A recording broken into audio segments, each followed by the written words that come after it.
Je tu nový najmocnejší AI model súčasnosti GPT 5.5. Anthropic predstavil Claude Design, Live Artifacts prichádzajú do Claude Cowork a Amazon investuje do Anthropic 25 miliard dolárov. OpenAI prináša AI agentov. Najlepší model pre AI obrázky, Google sa zoznámil Workspace Intelligence, vylepšený Deep Research a veľkú konkurenciu pre Suno. Elon Musk tweetuje o Grokovi a Ideogram trénuje na vašej tvorbe. Vítajte pri ďalšom nabitom súhrne noviniek zo sveta umelej inteligencie. Ja som Martin, toto je YouTube kanál Zaujalo ma AI a ak sa ti takéto správy páčia, nezabudni si zapnúť odber, sú tu každý týždeň. Poďme na to. Ako sa to občas stane, najväčšia správa zo sveta umelej inteligencie príde vo štvrtok večer a teda až potom, ako natočím tohto týždňový súhrn. Preto táto prvá novinka, ktorá sa týka príchodu GPT 5.5 je tu vložená dodatočne. Túto časť videa teda nahrávam v piatok ráno a potom budeme pokračovať správami a novinkami, ktoré som natáčal už vo štvrtok. To len tak pre vysvetlenie postupnosti informácií, ktoré vám budem dávkovať v tohto týždňovom súhrne. Takže top správou, a to nie len tohto týždňa, ale minimálne niekoľkých posledných, je príchod GPT 5.5 nového najvýkonnejšieho modelu od OpenAI. No a čo je ešte dôležitejšie, zdá sa, že ide o zároveň najlepší AI model vôbec, ktorý je aktuálne v dispozícii verejnosti. Poďme sa najprv pozrieť rovno na benchmarky, kde môžeme vidieť, že GPT 5.5 a GPT 5.5 Pro v porovnaní s Opus 4.7 od Anthropic a Gemini 3.1 Pro od Google dominujú v napríklad Terminal Bench, čo je práca v termináli, GDP Wow, čo je reálne pracovné nasadenie alebo proste reálne pracovné úlohy, ako sú analýzy alebo rozhodovanie, BrowseComp, čo je vyhľadávanie informácií na internete, Frontier Med, čo je pokročilá matematika, CyberGym, čo je kyberbezpečnosť, útoky aj obrana, alebo Tool Ethelon, čo je používanie agentov, kde však teda chýbajú čísla od Anthropicu. Lenže aké sú tieto modely od OpenAI v porovnaní s tým záhadným modelom Mythos od spoločnosti Anthropic, ktorý Anthropic nechce zverejniť, pretože je vraj nebezpečný v rukách bežných ľudí. Nuž, na X-ku koluje táto infografika, ktorá ukazuje zaujímavý fakt, že v niektorých ohľadoch je GPT 5.5 lepší než Mythos. Týka sa to napríklad programovania na expertnej úrovni, reálnych pracovných úloh, čo je GDP Wow, benchmark, či vyhľadávania dát na internete. Mythos je stále lepší v bezpečnosti a tzv. Human-like používaní počítača, čiže v tom, že dokáže pri práci s počítačom premýšľať ako človek. Každopádne ono to znamená, že podľa týchto čísiel OpenAI dáva do rúk všetkým model, ktorý je v mnohých ohľadoch lepší než Mythos, ktorý nemal ísť do rúk všetkým, pretože by to bolo nebezpečné. A preto ma napadajú len dve možné vysvetlenia tejto zaujímavosti. A poprvé, prvá možnosť je, že Anthropic to s tým Mythosom trošku zveličuje a urobil si na tom PR, že majú model, ktorý proste nemôže dať všetkým. Alebo druhá možnosť, ktorá je možno ešte trošku desivejšia a dúfam, že nie je pravdivá, že v OpenAI proste serú na tú bezpečnosť a chcú byť najlepší, tak to dajú proste všetkým a vôbec nie sú takí opatrní ako v prípade Anthropicu. Každopádne ja odpoveď na toto nemám, tak poďme sa vrátiť späť ku GPT 5.5. Ono je to fakt fresh vec, ja som si to prečítal len dnes ráno, nemal som čas to testovať. Každopádne človek, ktorý to testuje už 2 týždne je Matthew Berman, známy AI influencer, predstaviteľ AI segmentu, ktorý má množstvo odberateľov aj na YouTube, aj na X-ku a tak ďalej. Jemu to proste dali 2 týždne predtým, ako to releasli oficiálne. No a ja sa vám pokúsim teda z tohto jeho tweetu zhrnúť tie najzaujímavejšie veci, čo tam povedal. Najprv vyzdvihol, že GPT 5.5 píše odpovede krátšie, prirodzenejšie a viac ľudským spôsobom. No a v celej aktualizácii cíti silný cieľ OpenAI týkajúci sa postupného prechodu k personálnym agentom v ChatGPT na spôsob, ako fungujú AI agenti OpenClaw. Náklady na token sú podľa Bermana vyššie, ale efektivita na token je oveľa vyššia, čiže rovnaký výkon potrebuje menej tokenov než predchádzajúce modely, ako bol GPT 5.4. V skratke, hoci je cena vyššia, ak dosiahnete výsledok skôr, malo by to byť v konečnom dôsledku pre vás nakoniec aj lacnejšie, teda pre vývojárov. Pokiaľ ide o GPT 5.5 v kodexe, tak tam tvrdí, že vie samostatne buildovať celé projekty, dokáže pracovať hodiny bez zásahu, rozumie veľkým codebaseom a je naozaj výborný v debuggingu a v backende. Berman teda skratke tvrdí, že GPT 5.5 urobil veľký krok v tom, aby mohol byť vnímaný ako autonómny developer a nie už len ako nástroj, ktorý si vyžaduje vašu nepretržitú pozornosť. Potom tam venoval pozornosť aj modelom Opus od Anthropicu, myslí si, že Opus je stále rýchlejší a má lepší frontend. Vo finálnom zhrnutí však vyzdvihol najmä GPT 5.5 Pro, to je vlastne to, čo máte vy k dispozícii bežne, až keď si zaplatíte Pro predplatné aktuálne, čo je tých nejakých $200, alebo proste si za to platíte viac ešte cez APIčka. No a podľa neho toto pročko GPT 5.5 Pro zvláda extrémne komplexné úlohy a vie pracovať aj 1,5 hodiny bez prerušenia.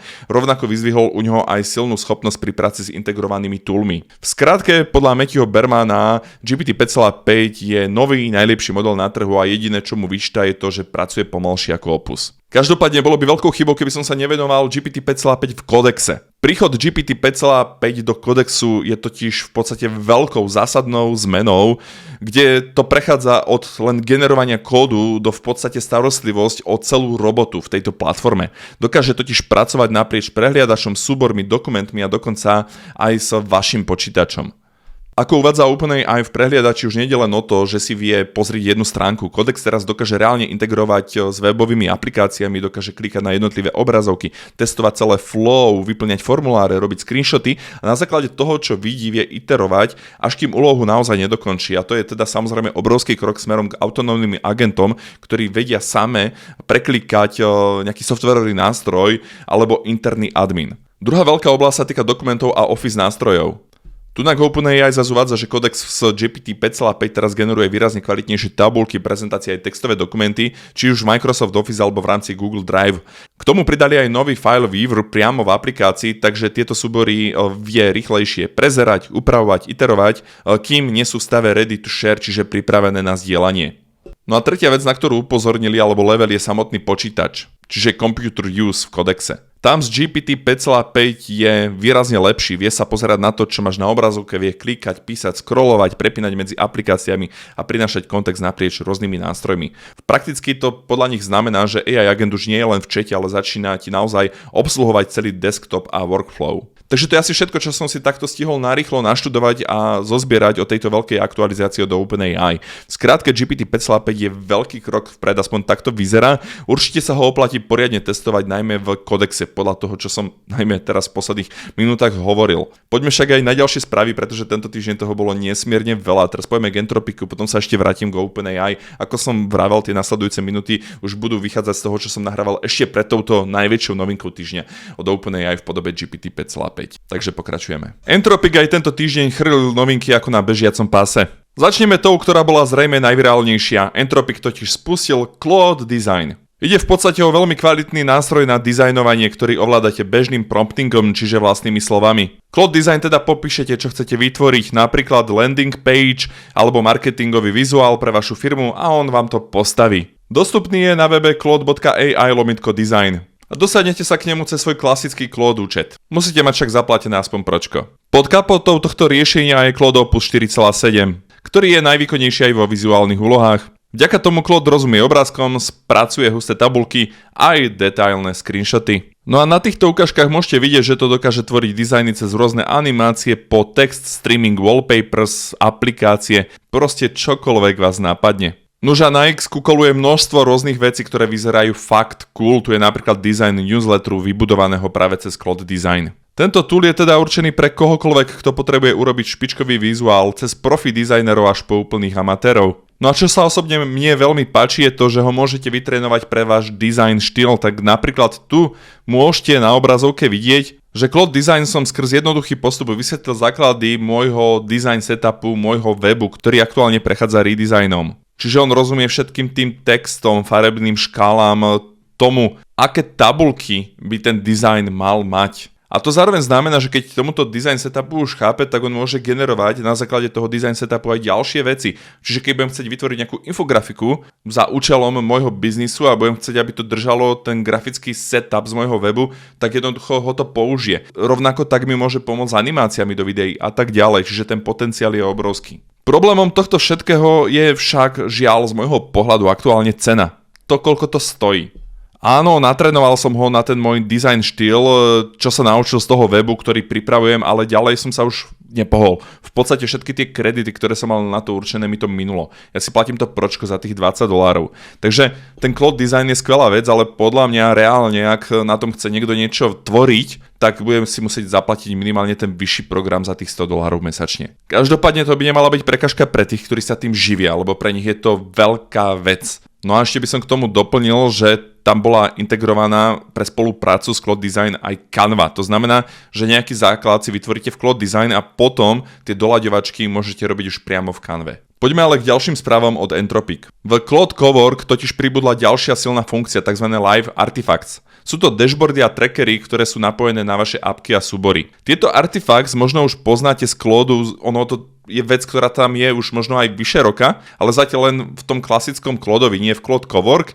A oni nefungovali tak, že by sa automaticky aktualizovali. Teraz to však funguje tak, preto sa to volá Live Artifacts, že vždycky, keď vlastne potom tú apku, ktorú si vytvoríte v Cloud Cowork otvoríte, tak ona sa automaticky refreshne, čiže aktualizujete, čiže tam máte aktuálne dáta v tom dashboarde, ktorý vy si vytvoríte priamo v Cloud Cowork. Tak len pre ilustráciu, ja som si tu napríklad vytvoril Live Artifact, ktorý som spároval s X-kom, s datami z X-ka a mám tu v podstate takýto aktualizovaný dashboard aktuálnych správ zo sveta umelej inteligencie podľa Twitteru, ktoré som tam napároval. A samozrejme typicky ako je to pre Cloud, vy si to vlastne vypromptujete, poviete, čo chcete vytvoriť, aký live artefakt. Ja tu len v rýchlosti kliknem na tú úvodnú stránku, kliknem na vytvoriť artefakt a potom vlastne promptingom poviem, akú stránku, akú apku chcem vytvoriť a ona sa real time bude aktualizovať vždy, keď ten artefakt otvoríte. Ďalšia menšia ale užitočná novinka je to, že do Cowork pribudli aj interaktívne grafy a diagramy. Tie doposiaľ boli dostupné len v klasickom Cloud chate.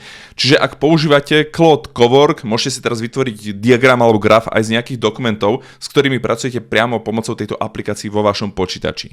Ďalšou užitočnou novinkou v Cloud Cowork je aj nové tlačítko, ktoré vám pomôže ako keby preskočiť všetky tie kliknutia na schválenie každého ďalšieho kroku Cloud Cowork, keď on si není istý, že či to môže spraviť. Tu som Cloud Cowork, kliknem na nový task a nájdete toto tlačítko Ask a môžem kliknúť na Skip all approvals. A ak by som to aktivoval, tak vlastne ten Cowork bude pracovať bez toho, aby sa ma pýtal, môžem to spraviť. Samozrejme, vy si musíte byť istý tým, že či naozaj mu dôverujete alebo nie, ale som presvedčený o tom, že veľa ľudí si to aktivuje. No a Entropic ešte jedna biznis správa. Amazon oznámil, že do tejto firmy investuje okamžite ďalších 5 miliard dolárov a ďalších 20 miliard dolárov príde v ďalších rokoch. Entropic tak má dosť paliva na to, aby mohol pokračovať vo svojej spanilej jazde. No ale aby som bol férový, v súvislosti s Entropicom, respektíve Cloud, prišla aj jedna správa, ktorá pobúrila veľa ľudí. Na nejaký čas sa totiž v pricing pláne stalo to, že pre pro používateľov zmizol Cloud Code. Asi by sa to týkalo len nových používateľov, nie tých, ktorí si už platia. Každopádne, ako keby Entropic chcel teraz spraviť takú dosť zakernú vec, že tým, ktorý si platí len tých $20 mesačne, zruší prístup ku Cloud Code. Následne to bolo opravené, tak uvidíme, že či ide len o nejakú chybu, alebo naozaj Entropic sa chystá sprístupňovať Cloud Code až od tých $100, čo by teda podľa mňa spôsobilo v komunite dosť veľké pobúrenie. Poďme teraz k OpenAI, ktorá tento týždeň rozhodne nelenila. Téme ich nového obrázkového modelu GPT-Image 2 sa budem venovať v akcii AI Vizuály, ale teraz poďme na ostatné novinky. Tou zrejme najhorúcejšou je spustenie vlastných workspace agentov, to je to, čo vidíte aj tu na tejto obrazovke. Ich koncept je v princípe jednoduchý. Postavíte si raz agenta a potom ho zdieľate medzi celým vašim tímom. Skúsme si to vysvetliť na nejakom príklade. Predstavte si, že váš predajný tím denne vyhodnocuje nové lídy z formulára na webe. No a ChatGPT agentovi dáte teraz úlohu na spôsob, citujem, kvalifikuj prichádzajúce lídy podľa týchto kritérií, zapíš ich do CRM-ka a notifikuj Slack kanál. No a ChatGPT z tohto postupu postaví potom agenta a celý tým ho môže odvtedy začať používať. Podľa toho, čo sa píše na stránkach ChatGPT, títo agenti zvládajú prácu naprieč rôznymi sekciami, dokážu čítať dokumenty, e-maily, chaty, kód a tak ďalej a vykonávajú následne akcie, vytvárajú dokumenty, posielajú správy na Slack a tak ďalej. Každopádne to, čo je zatiaľ obmedzujúce, týka sa to len ChatGPT Business, Enterprise a Edu plánov, čiže zatiaľ to nie je dostupné teda tým bežným plánom, ktoré sú určené pre jednotlivcov. Každopádne AI agenti už začínajú prichádzať aj do ChatGPT. Ďalšia veľká správa od OpenAI sa týka toho, že ChatGPT prichádza do Google Sheets. A keď si toto rozšírenie schválite cez váš Google účet, tak tu vám to môžem rovno ukázať. Toto je taký fiktívny dokument, ktorý som vytvoril práve pomocou toho rozhrania. Tu kliknem hore na rozšírenia, mám tu už ChatGPT, Open Sidebar. No a v Google Sheets už mám bočný panel ChatGPT, ktorý vie s týmito Sheets pracovať. A ja vám to len v rýchlosti ukážem, dám tam jeden prompt. Zvýrazním žltou farbou 3 zamestnancov, ktorí by si podľa dát v tabulke zaslúžili koncoročné odmeny. Odošlem a uvidíme, ako to pracuje. Takže píše, že pracuje, že už si vybral nejakých 3 kandidátov. Už mám zvýraznených teda 3 zamestnancov, ktorým mi odporúča dať odmeny. Samozrejme, toto bol len nejaký primitívny príklad, ako to funguje. Tá pointa je, viete si do Google Sheets dať takto vpravo ChatGPT, ak si ho platíte a viem vám pomáhať s úpravami priamo Google Sheets. Takže super vec. A poďme teraz ale ku novinkám od Google, ktorý tento týždeň organizoval konferenciu Cloud Next 2026 a napakoval ju AI novinkami, a to najmä okolo ich Workspace ekosystému. Pokiaľ potrebujete vedieť, čo to je Google Workspace, je to vlastne balík firemných nástrojov od Google, Gmail, Docs, Sheets, Slides, Drive, Meet, Chat, kalendár a tak ďalej. V podstate je to taká ako keby firemná alternatíva k Microsoft 365. Nože Google na Cloud Next 2026 oznámil viac ako 10 veľkých noviniek s tým súvisiacich. Poďme si pozrieť aspoň to najdôležitejšie. Workspace Intelligence je asi taká ťažisková novinka. Ide o AI vrstvu, ktorá prepája všetky vaše Workspace appky do jedného inteligentného znalostného grafu. Možno nám k tomu pomôže aj takáto vizualizácia a pre laikov to znamená to, že doteraz ste mali Gmail, Docs, Drive na rôznych miestach. Každý tento ekosystém pozná len svoje vlastné dáta, ale Workspace Intelligence tieto dáta pochopí spoločne, čiže má zrazu prehľad o všetkom. A vy sa môžete pýtať a ono si to dokáže všetko dokopy zmapovať a dať vám správnu odpoveď na základe kombinácie všetkých týchto vecí. Tých dát, respektíve tých aplikácií, riešení. No a ďalšia zaujímavosť je, že AI Overviews, čo je funkcia, ktorú ste doteraz mohli poznať hlavne v Google Search, prichádza do pracovného Gmailu. Jednoducho povedané, vo forme promptu vy sa spýtate Gmailu nejakú vec, tam, kde napríklad píšete to, že čo chcete v mailoch vyhľadať, a on vám tie maily prebehne a AI Overview vám z toho urobí nejaký súhrn tých kľúčových informácií. Čiže nebude to vyhľadávať podľa len kľúčových slov, takéto primitívne vyhľadávanie v minulosti, ale pochopí ten kontext a potom vám z toho urobí nejaký výcuc. A ono to vyzerá približne takto. S tým, že tam budete mať možnosť si ten mail potom samozrejme otvoriť, takže oveľa lepší prehľad v mailoch firemných. Teraz tu máme niečo pre vývojárov. Google pre nich priniesol veľmi zaujímavú informáciu. Google AI Studio totiž začína fungovať trošku inak. Doteraz ste mohli pracovať v Google AI Studio buď zadarmo v rámci nejakých určitých obmedzení a testovať najnovšie modely od Google, alebo si zaplatiť apičko a platiť za spotrebu priamo v Google AI Studio. Teraz však pribudla možnosť experimentovať s modelmi aj priamo cez váš účet Google. Inak skrátke to znamená, že ak vy si platíte za Gemini, tak teraz môžete používať Google AI Studio v rámci toho predplatného za Gemini a budete mať teda vyššie limity, ako keby ste tam boli len neplatiaci užívateľ, ak si teda nechcete platiť to API. No a zaujal ma rozhodne aj tento tweet od CEO Google Sundara Pichaya, ktorý tento týždeň oznámil aj novú generáciu Gemini Deep Research, čiže hĺbkového vyhľadávania informácií. Ide o dve nové verzie, štandardný Deep Research, ktorý však prešiel tiež aktualizáciou, je rýchlejší a lacnejší než predtým, a Deep Research Max, ktorý je maximálne dôkladný, je vhodný na due diligence reporty a môžete ho spustiť napríklad v noci a on medzi tým pracuje a naozaj robí fakt, že poctivú prácu. A keď sa pozrieme aj na tie benchmarky, keď to takto rozkliknem, tak vidíme, že ten Deep Research Max aktuálne prekonáva aj tú najväčšiu konkurenciu. A aj ten klasický Deep Research v tom hodnotení výrazne skočil nahor v porovnaní s tým predošlým modelom. Postavené je to celé na Gemini 3.1 Pro a zatiaľ je to dostupné cez API a cez Google Cloud. No a teraz poďme k niečomu možno trošku zábavnejšiemu. Google tento týždeň totiž spustil Flow Music. Ide o AI štúdio na tvorbu hudby, ktoré nájdete na webe flowmusic.app. Inak je to platforma, ktorá vznikla separátne od Google. Vlastne z Google nemala nič spoločné, ale Google ju kúpil. A v podstate vytvoril s nej akéhosi priameho konkurenta pre Suno. Použil svoju vlastnú technológiu od Flow Music, nejak to spároval, teraz je to proste nová platforma, ktorá je zameraná na generovanie AI hudby na naozaj vysokej úrovni. A preto ja by som skrátke povedal, ak máte Gemini, choďte sem, prihláste sa tam cez Google účet a testujte. A čo som si urobil nejaký prvý test, tak to znie naozaj super. Naozaj len v rýchlosti napísal som prompt, urob mi pesničku o AI revolúcii, nu metal plus hip-hop, žena spieva, muž rapuje v slovenčine, text vymyslí, spomeň YouTube kanál Zaujalo ma AI o téme AI, ktorý denne informuje, čo sa deje vo svete AI a tak ďalej. A vygenerovalo mi to podobne ako Suno, dva rôzne typy pesničky, teda prosím dve verzie, a ja som si to pušťal a fakt sa mi to páčilo. Znie to super, ale pustím vám kratučku ukážku a potom budem pokračovať ďalej. Vyskúšajte si to rozhodne aj sami. Tlak stúpa, hlas slabne, všetko je inak. Vezmi si moje prázdno, vyplň ho svojou čistou pravdou. Testujte, choďte tam. Zo sveta okolo Groka, čiže AI od XAI napojené na Elona Muska, len dnes veľmi rýchla správa. Elon Musk totiž potvrdil práce na Grok 4.3, zatiaľ vo very early beta fáze, ktorá sa však má zlepšovať doslova každý deň. No a z Perplexity zase došlo k zaujímavému líku. Testing katalóg hlási, že Perplexity pracuje na workflows pre ich personal computer.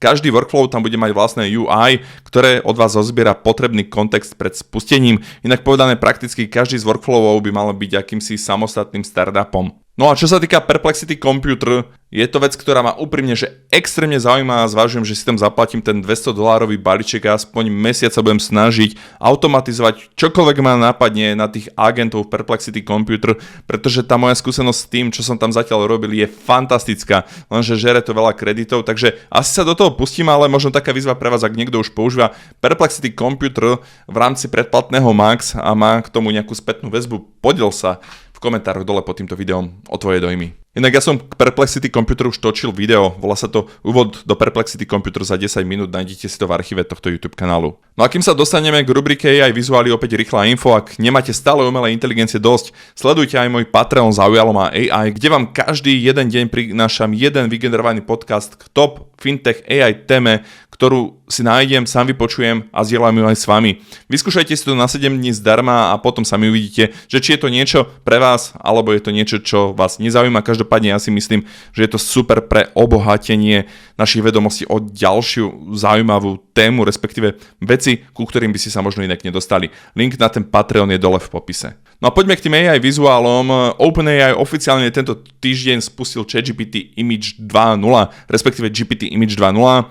Podľa nich ide o state of the art model, ktorý zvláda zložité vizuálne úlohy, ostrejšie editovanie, bohatšie layouty a myslenie na úrovni. Ten model môžete automaticky používať v ChatGPT, stačí kliknúť na vytvoriť obrázok, vybrať si z nejakého presetu alebo vôbec, ale napísať prompt a generovať. Ja som to napríklad testoval na Hixfield, lebo tam mám viac možností.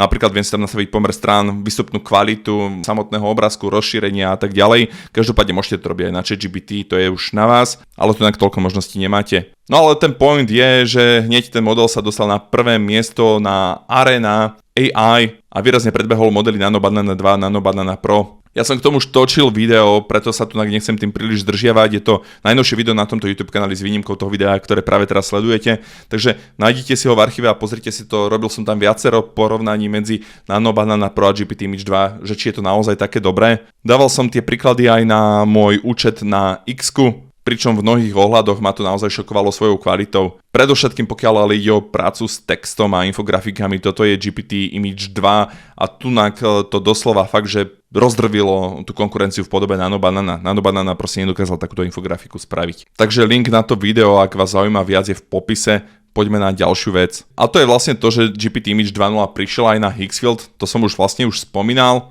A že som točil aj video o tom, ako som skombinoval vlastne ekosystém Claude s Hixfieldom, z Marketing Studio Hixfield a modelom Seedance 2.0 a vďaka tomu som natočil video o tom, ako urobiť priam dokonalú AI video reklamu. Toto video tiež nájdete v archíve môjho kanála. No a ak sa náhodou pre Hixfield rozhodnete, nezabudnite, že dole v popise pod týmto videom je môj affiliate link. Poďme však ešte na dve posledné správy. Ideogram totiž tento týždeň spustil tzv. Custom Models, to znamená, že v Ideograme si natrenujete svoj vlastný model na vašich vlastných obrázkoch, teda nie na obrázkoch z internetu a každý ďalší generovaný obrázok sleduje váš art direction, typografiu a vizuálnu identitu. Inak povedané je to super správa pre tých, ktorí vedia kresliť alebo majú nejaký štýl fotenia a chcú podľa toho generovať aj AI obrázky, alebo je to zaujímavá správa aj pre tých, čo nevedia pekne kresliť alebo nevedia pekne fotiť, ale chceli by aj tak replikovať tú svoju tvorbu pomocou AI. No a posledná vec, ktorú som chcel zmieniť, je to, že Grok Imagine zlepšil kvalitu audia vo svojich generovaných videách a ja vám to vlastne môžem pustiť v rýchlosti, aby ste to počuli sami. Big update to audio in Grok. The mouth lands on the words the way it should, so the whole video feels dramatically more real. Tak posúďte sami, akože znelo to fakt dobre. Dajte mi vedieť tiež v komentáru, že či používate Grok Imagine pre generovanie videí alebo nie, že či je to váš obľúbený model alebo nie. Aj pre obrázky samozrejme. Podľa mňa Grok Imagine je dosť podceňovaný v porovnaní s konkurenciou, aj keď samozrejme na Seedance 2.0 alebo na GPT Image 2 či Nano Banana sa asi ešte nechytá. No a to bola posledná správa tohto týždňového, podľa mňa naozaj bohatého súhrnu noviniek zo sveta umelej inteligencie, ale povedzme si úprimne, kedy to nie je bohaté, keď sa toho okolo AI deje naozaj tak veľa. Vašou úlohou je to sledovať, pretože musíte byť pripravení na tú revolúciu, ktorú zo sebou umelá inteligencia prináša a mojou úlohou je vás o tom informovať, preto vám odporúčam, zapnite si odber, aby ste neprišli o nič dôležité a vidíme sa čoskoro pri ďalšom videu.